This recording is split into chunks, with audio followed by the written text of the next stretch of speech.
Ang lalaking ito ay henyo. Ginawa niyang tangke ng inidoro ang plastik na balde habang naglilinis ng inidoro sa bahay ng kasintahan. Napansin niya ang bitak sa tangke ng inidoro.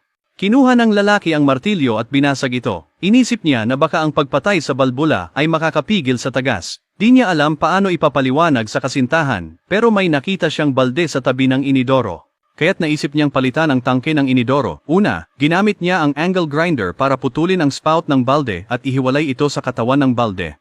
Pagkatapos, tinanggal niya ang dalawang water valve mula sa tangke. Ginamit ang brush para linisin ang mga kabit. Matapos linisin lahat, pwede nang ilagay ang flush valve sa gitna ng ilalim ng balde at magmarka.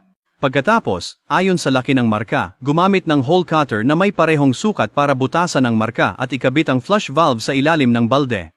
Markahan ang posisyon ng orihinal na mga butas sa tangke, sa ilalim ng balde. Kasabay nito, gupitin ang dalawang bagong butas ayon sa mga marka. Susunod, tanggalin ang buton mula sa orihinal na takip at putulin ang bibig ng timba. Pagkatapos ng mga hiwa, ikabit ang buton sa bibig ng timba. Pagkatapos ikabit ang balbula ng pasukan ng tubig sa ilalim ng timba. Ang bagong tangke ay nakaanyo na, at pagkatapos ilagay ang orihinal na selyo sa balbula ng flush, maaari mo na itong ikabit sa tangke ng inidoro. Nakabit na ang koneksyon at nakascrew na ang balde sa inidoro. Ngayon, oras na para subukan ang resulta. Pagkatapos ng pagsubok, nalaman namin na hindi lang maayos ang flush, kundi malinaw mo ring makikita ang level ng tubig. Hindi ko maiwasang humanga sa galing ng lalaki sa paggawa at sa kanyang pagkamalikhain. Ano sa tingin mo sa tangke ng timba na ito? Ano ang iniisip mo?